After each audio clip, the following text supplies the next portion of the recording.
எட்டி கொஞ்சம் தள்ளி நில்லுமானே, இல்ல எக்கச்சக்கமாகி போகும் தானே. பரவாயில்ல, உள்ளதெல்லாம் சொல்லி புட்டேன் நானே, அட ஊடல் என்ன கூடல் என்ன மானே.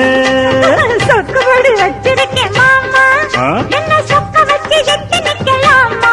ஐயோ சொக்கத்துக்கு வேலை இல்ல மாமா, நான் வேண்டியதை கேட்டுக்கிட்டேன். ஆமா ஐய எட்டி கொஞ்சம் தள்ளி நில்லுமானே. தனியாக நான் படுத்தா தொந்தரவு பண்ணுதையாவோ எனக்கு. என்ன நீங்க ஆதரிச்சா விட்டு விட்டு ஓடுமையா ஏன் தவிப்பு? அறியாத சின்ன பொண்ணு, அச்சம் கொஞ்சம் நாணம் கொஞ்சம் வேணும் அம்மா. புரியாத மோகத்துல புத்தி தடுமாறி விடக்கூடும் அம்மா.